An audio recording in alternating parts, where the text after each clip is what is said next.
witnessing the 50th anniversary of the closing of the Cornwall Mine, and welcome to our beautiful auditorium. And the one thing I can say is that the miners from Cornwall built this place.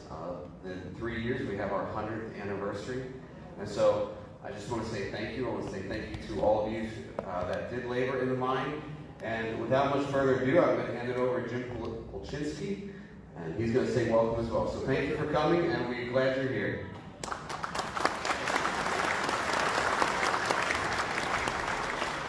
And I would like to thank the distinguished principal for getting my name pronounced correctly. So really, I really want to welcome all of you who came out. If I could just ask, if you were a miner, if you could just raise your hand and keep it up, if you were a miner.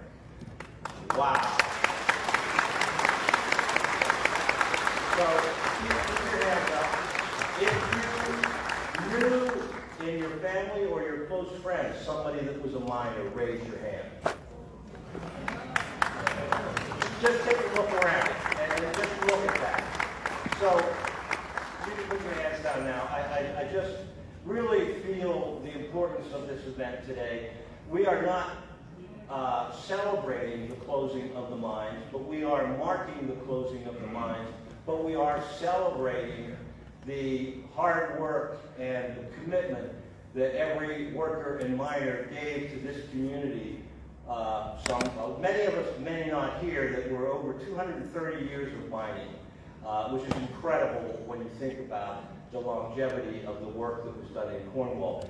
And for those of you that were miners, it's really your lives and the memories of those that aren't here that we're celebrating today, and the heritage that you provided to this community, and everything that we take pride in Cornwall from our background and our work. It really is built on the shoulders and on the backs of what you as miners have done for this community. So we thank you for everything that you gave to this community and to your family. So thank you so much for coming out today.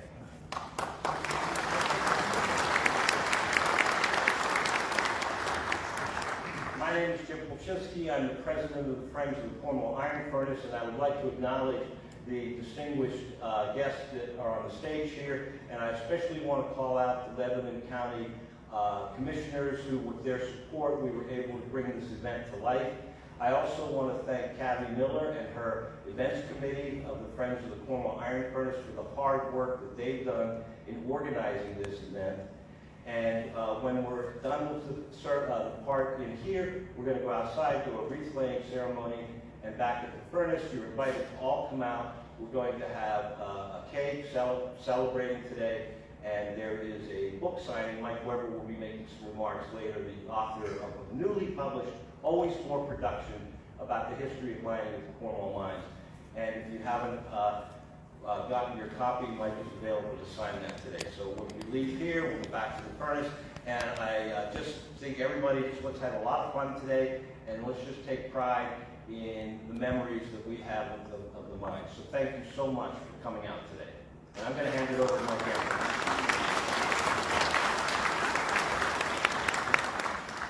Well, thank you very much, Jim, for your remarks. And again, I also thank everyone for coming out today. I seem like I spoke to about half of you on the phone at one time during the past couple of months, so I've got to know some of you that way. And others we've had the opportunity to interview, had the opportunity to come to talks and lectures that we have given. So again, I thank you, and great to see so many of you in person, something we couldn't do over the past several years. So it's good that we're able to get together again. So my role today is mainly going to be introducing our speakers, and also that I'm going to help at the wreath laying.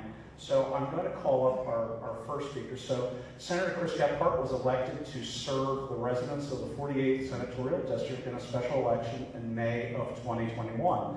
A graduate of Vanderbilt University, Senator Gephardt has spent the past 25 years working in the insurance field. He currently owns Hoster, Gephardt and Company, an insurance and risk management firm in Lebanon, Pennsylvania. Senator Gephardt is an active member of numerous community organizations, including the Lebanon's Lions Club, the Lebanon Community Library, Mount Gretna Theater, and the Lebanon Valley Chamber of Commerce. He has previously served as the chairman and board member of the Lebanon Valley Chamber of Commerce. He's a lifelong resident of Lebanon County and resides in North Cornwall Township with his wife Sarah and their 2 sons. So please welcome Senator Chris Gephardt.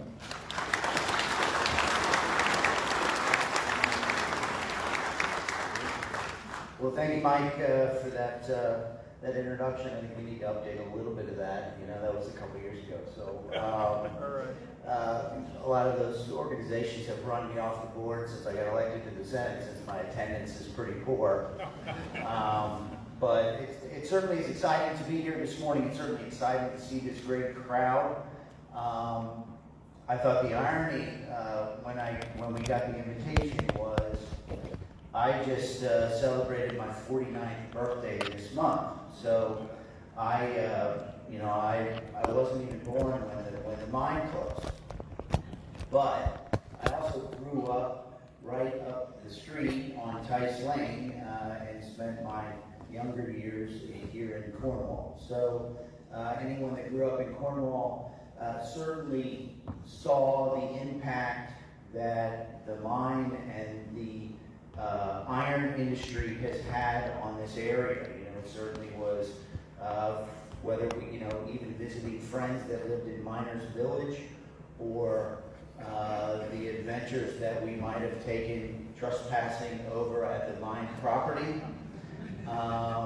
Certainly, it was ever present in this community, and you also see that still today. You see that in our business community, in the strong influence that we have of the steel and manufacturing business here in Lebanon County. And a lot of that is certainly a legacy that traces its roots back to 1737, when the mine and the iron business was founded here in the county. So it certainly has been important to the area. It certainly has been an important part of my life as I grew up around here, and it was I certainly appreciate the opportunity to come and speak with you this morning and listen to the program, and obviously refresh my memory a little bit. But thank you for having me, and I look forward to everything else.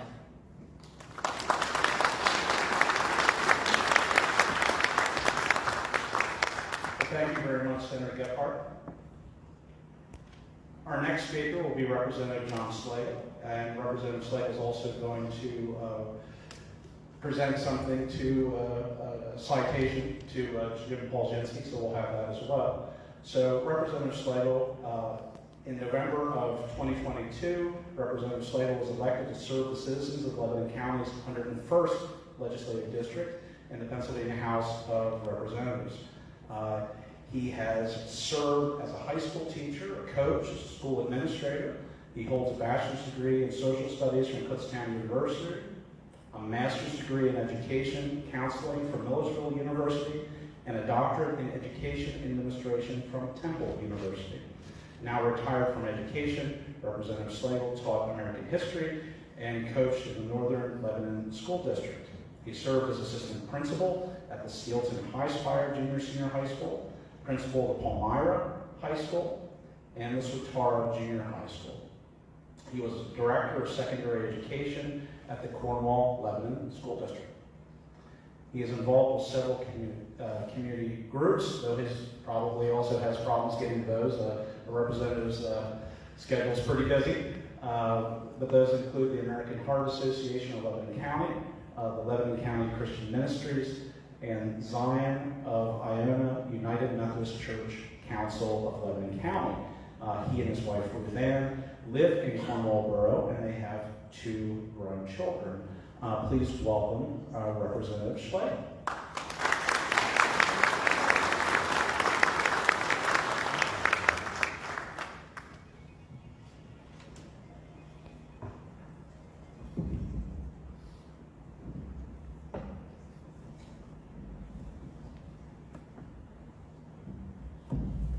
First of all, it is certainly a pleasure to be here as your state representative, but also on a personal note. to begin my remarks by recognizing Dan Snyder, who had been honored earlier this year by the Pennsylvania State Historical and Museum Commission for his passion and commitment to the work of the Cornwall Iron Furnace. Dan, congratulations on being named Volunteer of the Year.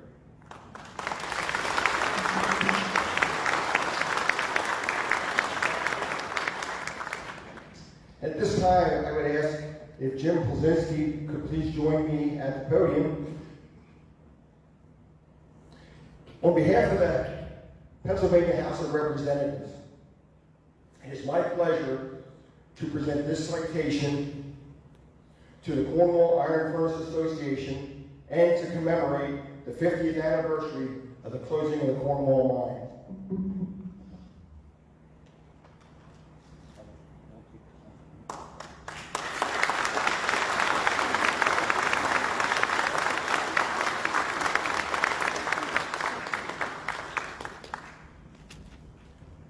This is a moment in time to reflect on the connection between history and the Cornwall community. Today, we commemorate the 50th anniversary of the closing of the Cornwall Mines. The history of both the iron furnace and the mines has been entrenched in our country, historically and economically. The iron furnace was part of the arsenal that supplied ammunition during the American Revolution, while mining in Cornwall helped to catapult our nation into the Industrial Revolution, which contributed to the greatness of our country.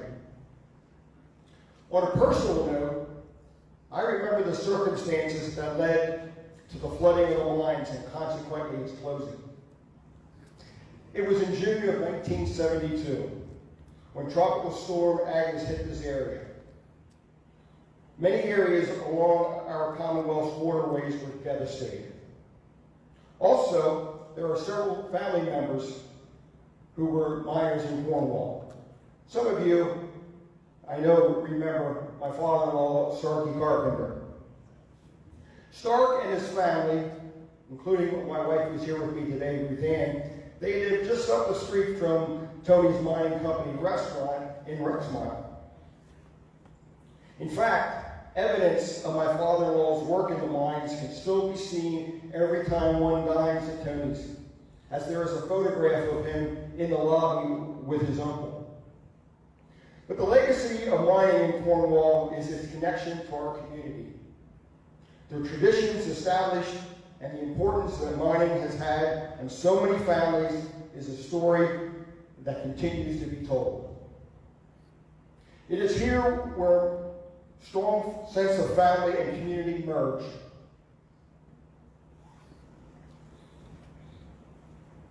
The open pit can still be seen when one drives to and from Miners Village, because it is the legacy that will live on because it is driven by the hard work of its people and the lasting family ties within this great community. It has helped to make Cornwall a great place to live, to work, and to raise a family. Thank you.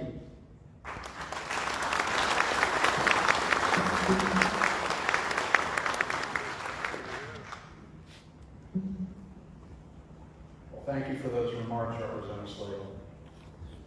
Our next speaker is going to be Commissioner Mike Kuhn. Commissioner Kuhn was appointed to the office of Commissioner of Lebanon County in February of 2022. He's a graduate of Westchester University and a 28-year member of the Lebanon School Board, and is a longtime manager at WellSpan Good Samaritan Hospital in Lebanon, where he's been employed for the last 37 years. Commissioner Kuhn is active in many Lebanon County community groups, including the Community of Lebanon Association, the Lebanon Kiwanis Club, the Lebanon Valley Chamber of Commerce, Big Brothers and Big Sisters of Lebanon County, the Lebanon Family YMCA, Lebanon Family Health Services, the HAC Advisory Board, and St. Cecilia Catholic Church, and of course various youth sports. He also sits on the board of Visit Lebanon Valley. He and his wife Yvonne are natives of Lebanon and live in a restored historic home in the city, and they have 3 adult children. Commissioner Kuhn married a Cornwall Miner's daughter as well. and his wife Yvonne's father, Dale Wise, is here with us as well today. So please recognize and welcome Commissioner Coon.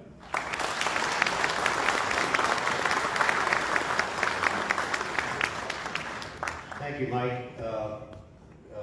Follow up on Senator Gephardt's comments. I too, born and raised in the area, and while my father was not a miner, he was a teacher. I lived in South Lebanon Township, but when I went to Cedar Crest High School, many of my friends were from Cornwall, and some of the parents are here today that I see some familiar faces, and I got to know a lot of those mining families. It's ironic that we're here to celebrate the closing of the mine, which was not a positive impact on our community, but we're here rather to celebrate that moment and what came before it, and that is the positive impact that mining has made on Lebanon County, provided jobs, provided economic impact in a very positive way in the Lebanon Valley and well beyond. And then I think about the product that we provided and the history going back all the way to the American Revolution. So it's quite a lot for us to be proud of, and I want to celebrate those who could not be here with us today. Mike mentioned my father-in-law, Dale, but I've heard stories from him, but also I don't see Bill Carpenter here today. Working with Bill for many years, I certainly heard a lot of stories from Bill too, and fond memories, again, of the people. And so we're here today to celebrate and honor you. I'm very proud to be part of this. You mentioned thanking the county commissioners. This was a very easy decision and a no-brainer and a very good investment. I'd like to invite my fellow Commissioner Litz to the podium because she, I think you have an introduction first. She will be presenting a proclamation on behalf of Commissioner Phillips and myself and her. Thank you very much.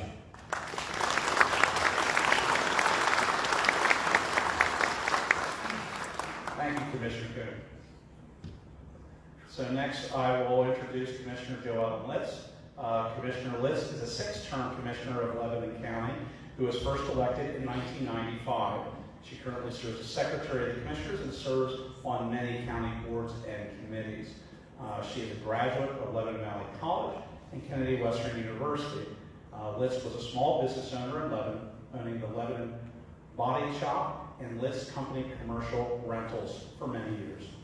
Commissioner Litz is active in the community and is well known as the 33-year former president of the Satara Watershed Association. She was also instrumental in the preservation of the Gordon Academy. She is a lifetime resident of Lebanon County and resides in Lebanon with her husband John, who goes by Rick, okay? And they have 2 adult children. So please welcome Commissioner Joe Allen Litz.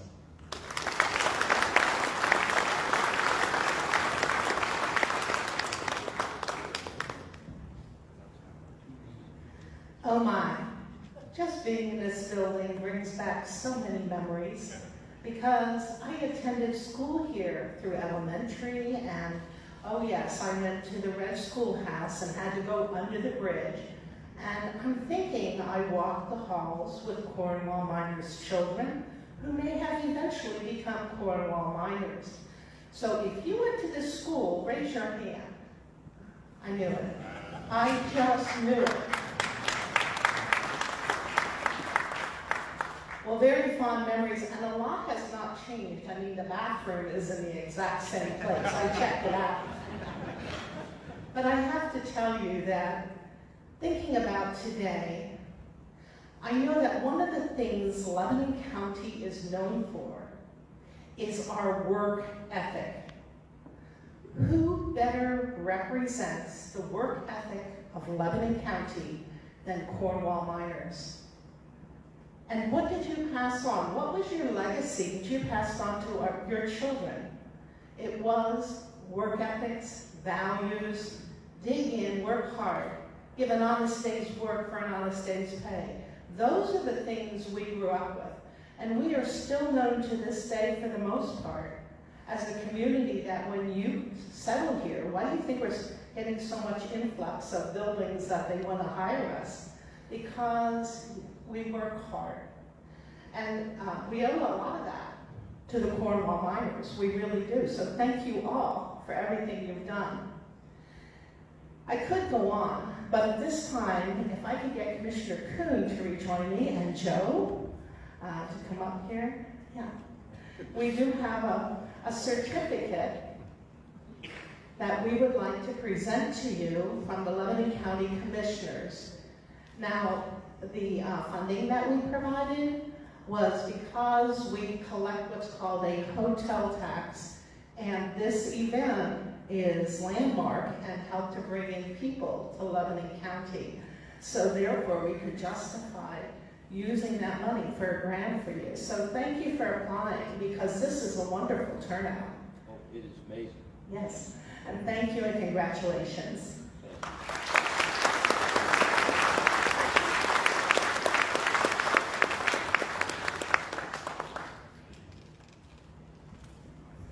Well, thank you very much for those remarks, Joan, and thank you very much for the citation and the recognition. My other hat is that I'm the chairman of Visit Lebanon Valley, which is also the recipient of the hotel tax.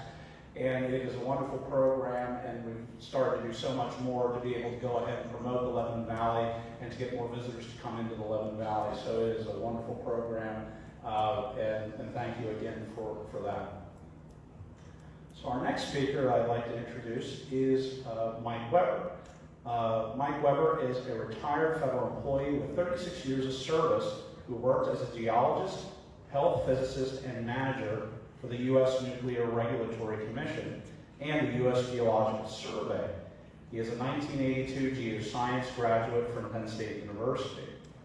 In May of 2019, he began to volunteer as a weekly tour guide at Cornwall Iron Furnace, where visitors enjoy his tours on Fridays.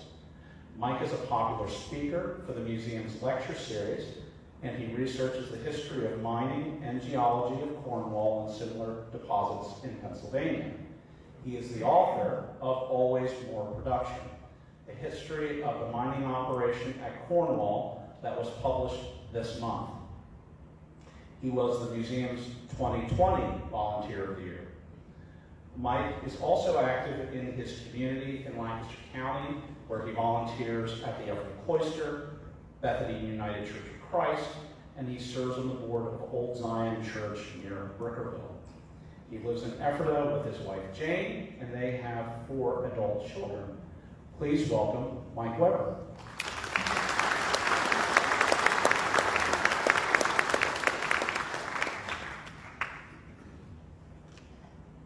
Does this work? No. All right. So, good morning, Senator Gephardt, Representative Schlegel, Commissioner Kuhn, Commissioner Litz, Dr. Barron, Administrator Emery, President Polchinski, and friends of Cornwall Iron Furnace, miners, millers, and all of our guests. How good it is to join you this morning in commemorating the 50th year of the closure of the Cornwall Mines. In my role as a local historian, I will present a brief snippet of our history for the commemoration. So for many years, the mines at Cornwall were viewed as an inexhaustible source of iron, a wonder of the natural environment, an engineering marvel, and a highlight of Lebanon Valley. Countless residents and tourists alike were mesmerized by the scale of the mines and the immensity of the ore deposits. For hundreds of years, people traveled far and wide to catch a glimpse of these impressive earthly treasures. After Peter Grubb began mining in 1737, ore production from the mines increased to keep up with the growing demand here in central Pennsylvania and in the nation. When the Cornwall Ore Bank Company began operating in 1864, ore production increased through improved coordination and management of the mining and the use of improved technologies. Production rates of iron ore soared to their highest levels in the history of the Cornwall Mines after Bethlehem Steel Corporation acquired and began operating the mines in 1916. But that is until those high production rates could no longer be maintained. 50 years ago, mining operations here in Cornwall were slowing down because the seemingly inexhaustible ore deposits were approaching exhaustion.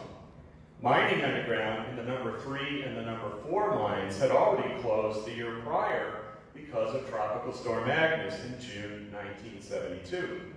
Long closed were the Lebanon Concentrator Plant, the Elizabeth Mine, the Robizonia Cut, and Big Hill.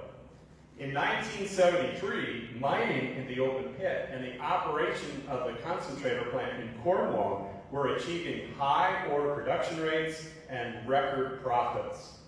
After producing 106 million tons of iron ore, thousands of tons of copper and cobalt, and thousands of ounces of gold and silver, the end of the era of mining at Cornwall was now just around the corner.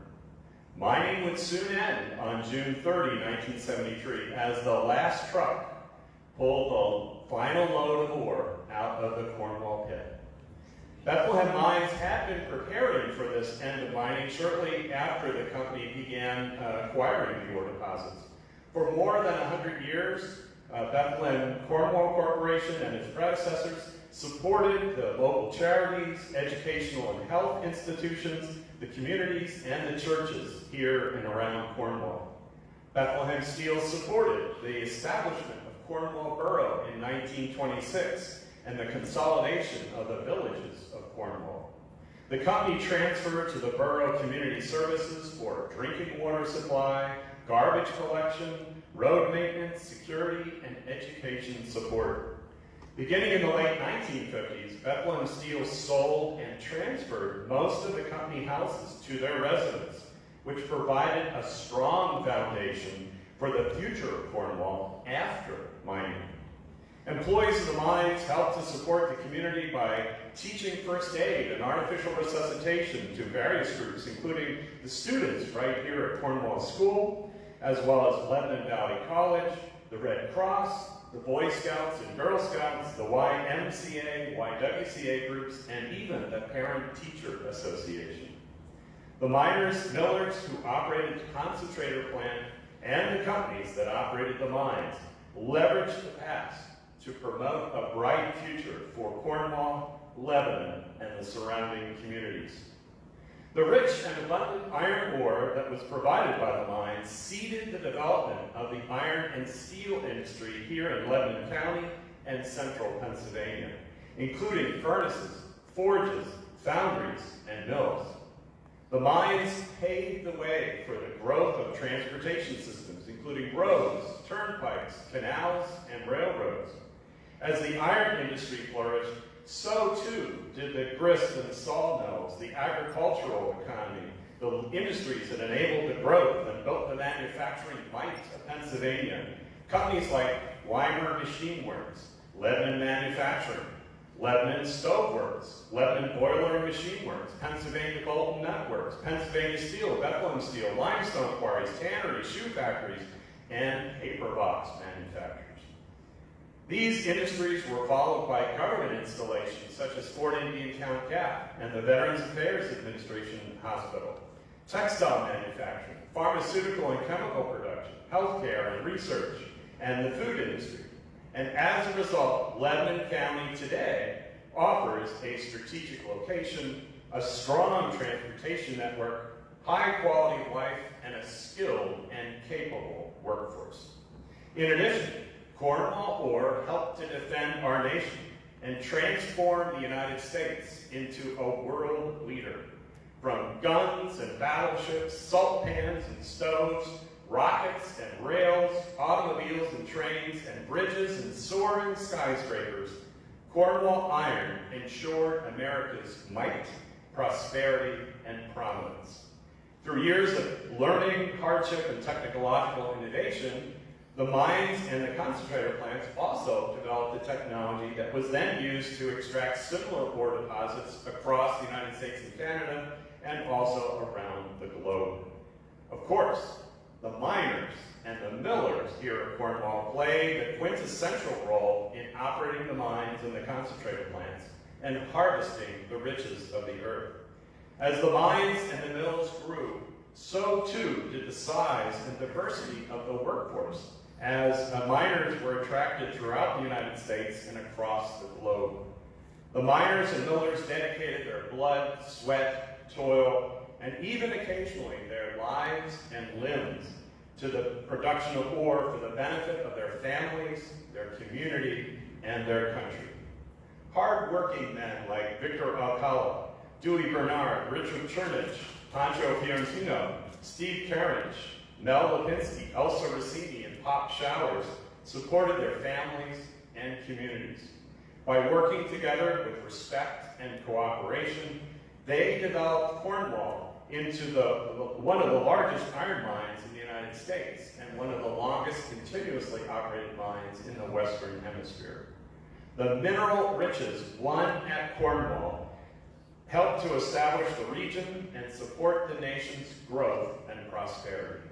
We are indebted to the miners, the millers, and their families who persevered and sacrificed in the mining and the processing of iron here at Cornwall for 236 years, from 1737 until 1973. Therefore, it is indeed fitting that we gather today to commemorate the 50 years since the closure of the Cornwall Mines and pay tribute to the miners, the millers, and their families. Thank you, and congratulations.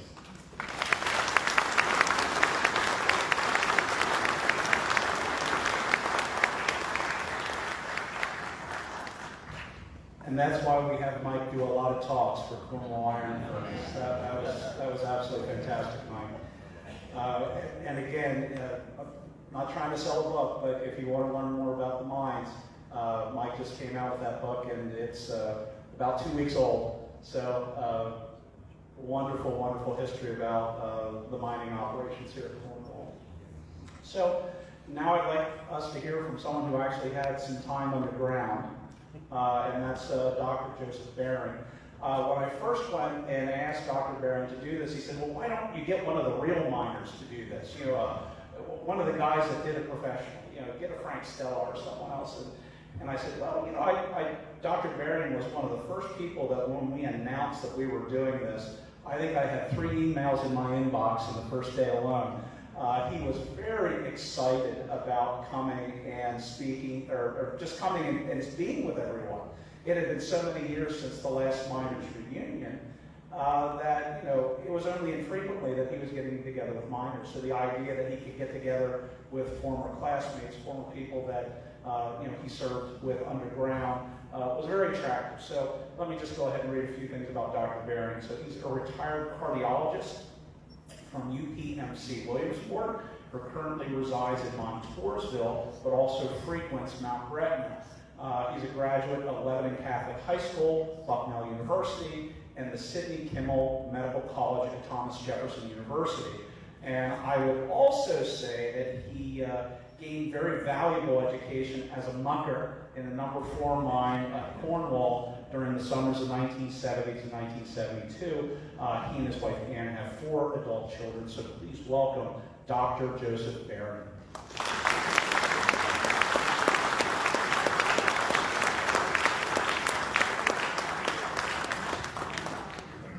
Let's do that first.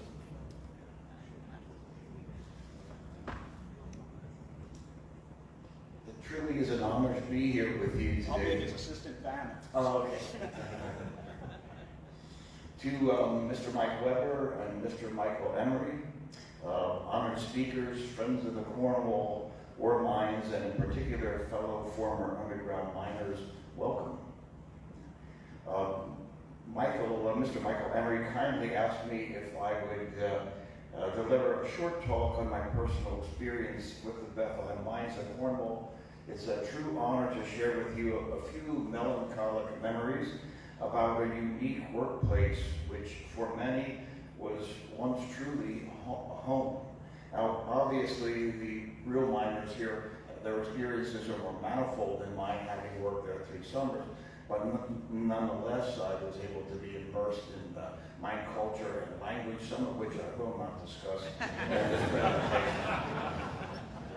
My fascination with the Cornwall ore mines actually began when I was a youngster in junior high school, and I had heard spellbinding stories from those mines by an older college student neighbor who worked here, Buzz Booth, and from, I call him Uncle George Yakovich, that's how close I was to him, but George Yakovich was very close to me because of his nephew John, Mr. Uni, John Brunner, and Mr. Starkey Carpenter, all of with whom I used to fish and hunt when I was in high school. I think Mr. Lefty Holman was an administrator at the Cornwall Mines main office across from the Iron Furnace. We had known each other through the YMCA, where I had summer jobs for 4 years, and also through Little League and Teener baseball. I remember approaching Mr. Holman about working in the mines because I knew he was the one who made the ultimate decision who would and wouldn't come to the mines as a college student, and he was actually quite pessimistic about the availability of positions because at that time there was talk that the mines, as always, were going to close. Production was actually winding down, although it actually was taking place yet in 1972 when the Agnes flood hit. But Mr. Holman said apply anyway. I did, and I was literally ecstatic when I got a phone call from him at time of graduation from high school. Specifically, I worked at the number 4 mine during the 3 summers of 1970 to 72 while I was a student athlete at Bucknell University. Despite the fact that the few so-called college kids were employed each summer, I believe there may have been 8 or 10 of us. My good friends in 2nd grade, Dean Diebler, is sitting there. That was about it. I think there were just 8, maybe 8 or 10. That was about it. We were employed at the bottom of the work totem pole, and we were lovingly known as muckers. Nonetheless, the mines offer a very unique work experience for 18 to 21-year-old young men. We worked all 3 shifts, and most weekends, when production ceased on a Sunday and there was no development by the true miners. Real quickly, there was both production and development, as Mr. Weber brought out. Production was actually producing the ore in the mines, which went on 3 shifts a day for 6 days, and development was actually building new haulage drifts, actually doing more new head mining, and that still was going on at Cornwall at the time that the mines closed. There was talk that it wasn't going to be continued, but it still did go on. The Sunday shifts, when muckers usually worked, consisted of a boss and a small crew of lowly muckers who mucked the switches with a pick and a shovel in the so-called haulage drifts, or they cleaned the ore from the tracks which had fallen out of the large ore-carrying hoppers at the cavernous slot on the 1,200-foot level, where for 3 shifts each day, 6 days a week, ore was carried out of the mine to the concentrator plant above.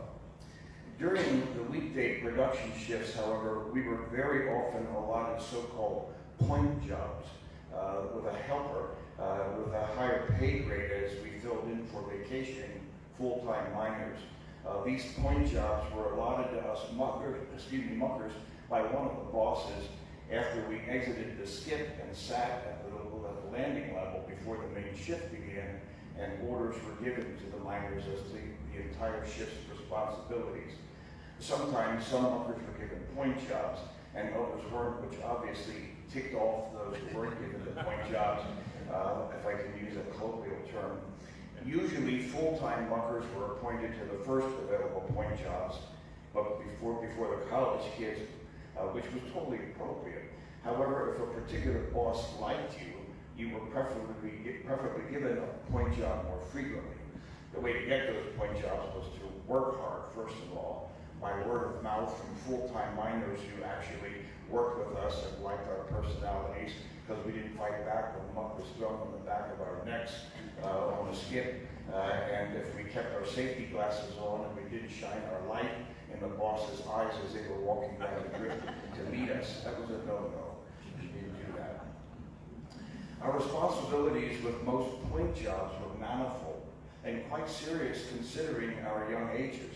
Those responsibilities included the frequent handling and setting off of dynamite charges, being a motorman or a trammer on ore trains in the so-called haulage drifts and assisting stockmen, trackmen, concreters, electricians, and helping head miners in the development phase.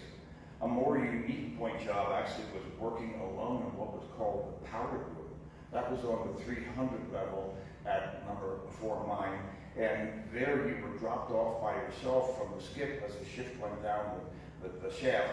And what was interesting, there wasn't much going on the first few hours in the power room where all the dynamite and the blasting caps were kept, so you could read a book, or I used to listen to the Phillies on WLBR or Henry Now, because you could get the radio down there. I had no idea why.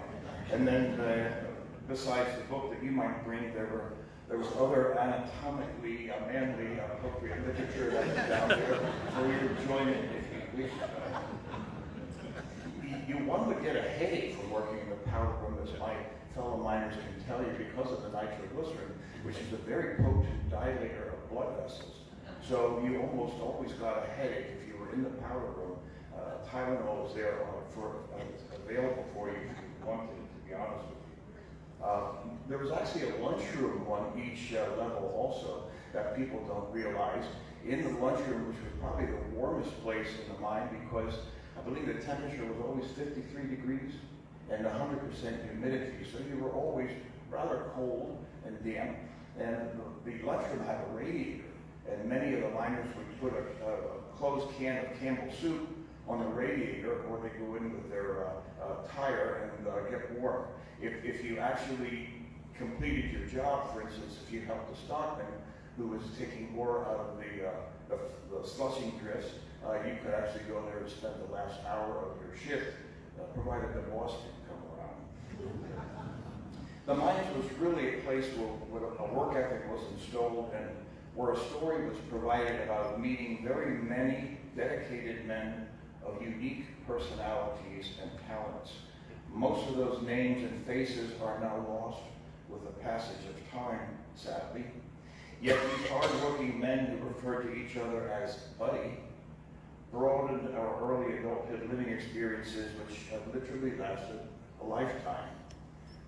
As Michael Weber aptly referred to these men in his recent lecture this past Tuesday on the end of an era, and I couldn't place this or state it more plainly, quote, "The miners of Cornwall would not have existed without the miners and the millers. They devoted themselves to winning the riches of the earth at Cornwall and providing for their families and the community. They dedicated their blood, sweat, and toil. Their vigilance, drive, ingenuity, cooperation, humor, strength won them and also often caused them occasionally their lives. We owe a debt of gratitude for the sacrifices and the sacrifices that they made for their families." Here's a real quick couple things here. People have asked me, what do you do when you had to go to the bathroom in the mines? Well, there were actually toilets that were placed in the haulage drifts, which were quite rudimentary, and I think consisted of just a dirty toilet seat. But as my fellow miners will know here, inside your hat, that's where you kept your toilet paper, and that was standard. A lot of times, if you had to do number one, you just did it where you were. People don't usually think about that, but that's part of the underground living experience. Lastly, I had a slide presentation that I'm going to try to make with Michael Emery at some point, with photographs that were provided by Mr. Leslie Showers. His son, is he in the audience here? William Showers was a stockman at number 4. I worked with him. He was a very nice man. Leslie is a historian of the Rexmont, Cornwall area. He afforded me many, many photographs of what would, I think it's number 3 mine during the mid-1950s.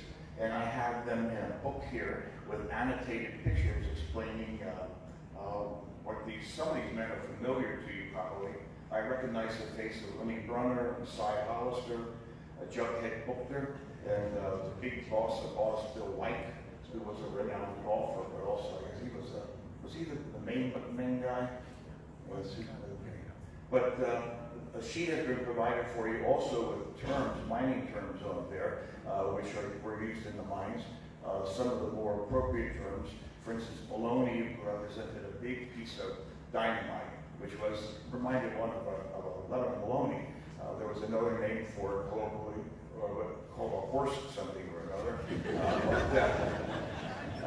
Again, it was an honor to speak with you, and I'm really dedicated to the men here who are full-time with whom I work and whom I continue to call, with Dean and the other part-time workers, my buddies. Thank you.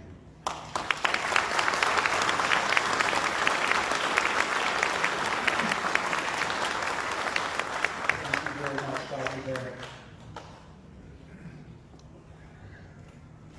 If you want to know a little bit more about those terms that Dr. Baring handed out to everyone, go talk to the men here in the front row. You might want to go around the corner there to discuss some of them. So one other person that I do want to recognize, another elected official that we had that we didn't have up front here. Mayor Thomas, if you go ahead and wave to the crowd. This is Mayor Thomas of Mayor here at Cornwall. So thank you for coming here as well.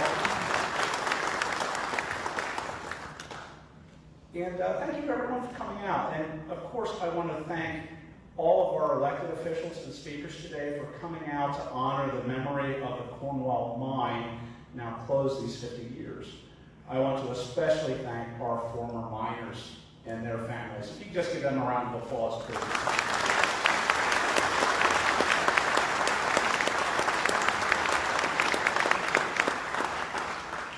Also, I'd like to thank the friends and families and the descendants of miners who came out to remember and, of course, to share their stories.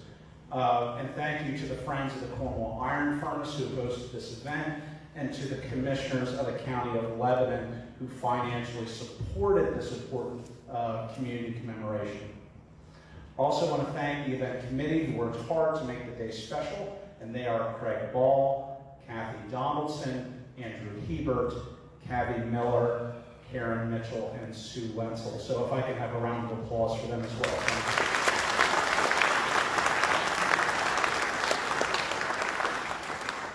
And I'd like to thank the Friends of the Cornwall Iron Furnace President Jim Polzinski for his support of the 50th anniversary commemoration and for his help as well as that of the entire board. So thank you, Jim.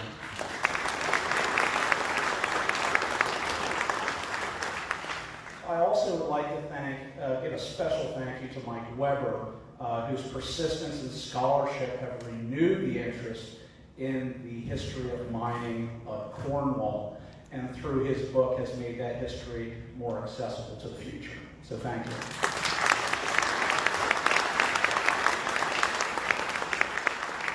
So I'd like to thank the Scouts, the Friends of the Cornwall Iron Furnace volunteers, and the staff who helped to make this event run smoothly.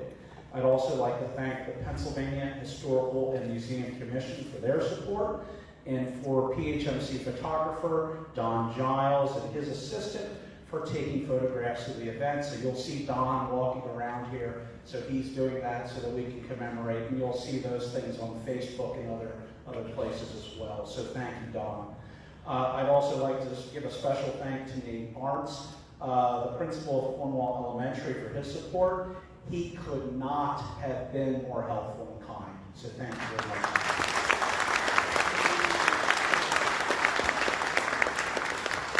So I also want to thank the maintenance staff who helped out today, and just for the extra work that they did to help with the event. Certainly your pride in this place is evident, so thank you to them. And thank you to the Cornwall Elementary School District for the use of the building. It truly is a gem of the community. So that will really conclude the indoor portion of this event. If you would like to watch the wreath laying ceremony, you can exit the two doors to my right, your left of the building. If you need the assistance of the elevator, to the back and to the left, my left, where you came in with the elevator, please do that. We're going to reconvene at the miner statue in approximately 10 minutes. And if I could also ask all of the former miners, if you wish to please come forward here to the risers. Don is going to do a group photo of our miners. Again, if you're able to do that, you have that. We would love to have a commemorative photo of the miners as we stand here in 2023. So thank you very much. Again, we'll reconvene about 10 minutes out at the miner statue. So thank you.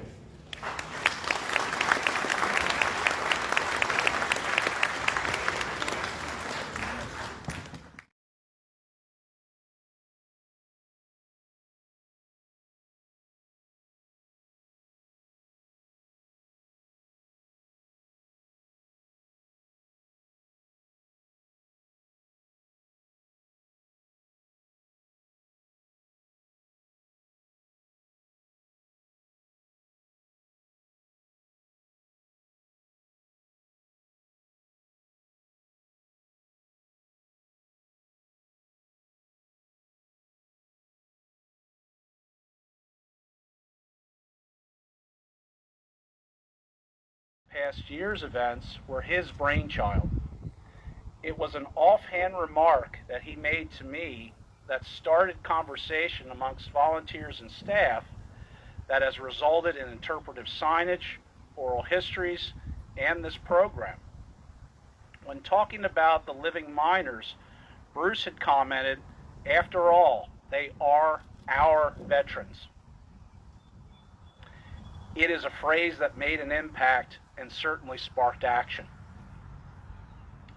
We lay this wreath to commemorate all of the Cornwall miners and millers who have passed on to their heavenly reward.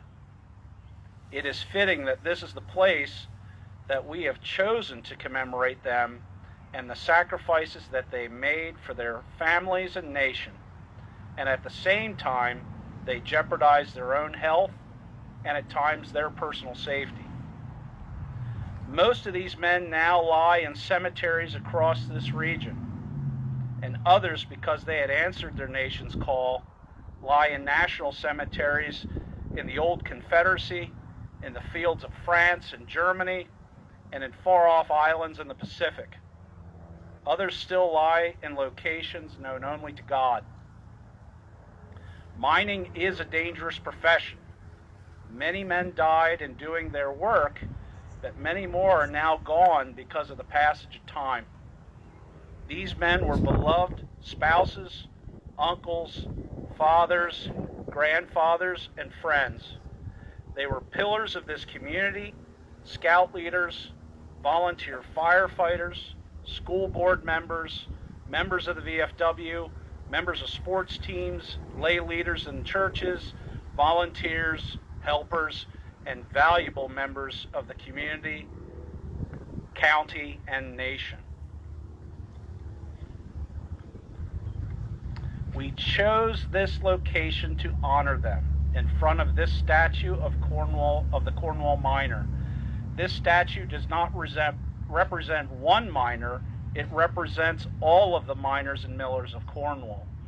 It represents all the men of iron and steel who toiled here for 236 years in the operation of this mine. It represents the working men of Cornwall Iron Furnace, the Cornwall Anthracite Furnace, the Bird Coleman Furnace, and the North Cornwall Furnace. It represents the workers of this community, and in many ways represents the community itself. Even though the mine is gone, now closed these 50 years, its legacy endures, just as the legacy of these miners endure. We, the sons and daughters of Cornwall, are that legacy. It is right and fitting that we remember them. Even though they may have been born in distant lands or now rest in distant lands, they shall always be part of Cornwall. In commemoration of these miners and their legacies, we place this wreath. Eagle Scout Ben Mitchell, please come forward with the wreath.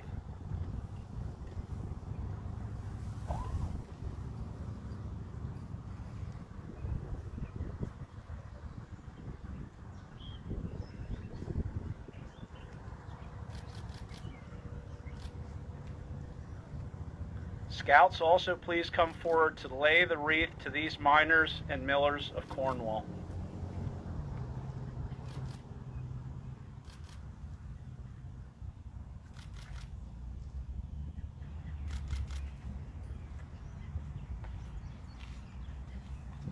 Please observe a moment of silence while this wreath rests here at the miner statue under the flag of our nation.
I thank you all for coming to honor these men now gone and also those still living.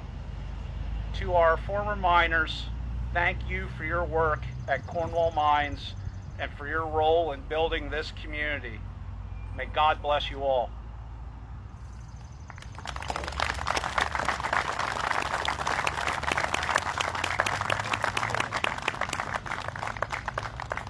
That concludes this ceremony. I thank you all so very much for attending today. Everyone is invited to the Cornwall Iron Furnace for refreshments and fellowship. I want to invite all of our miners. If you are able to attend today, we'd like to have you there as well. And also, just as a reminder, not only will the museum be offering tours, but there will be tours of Cornwall Manor, of the Buckingham Mansion, that will be offered from 1 o'clock to 4 o'clock today. And again, I thank you all for attending, and thank you all for taking place in the ceremony.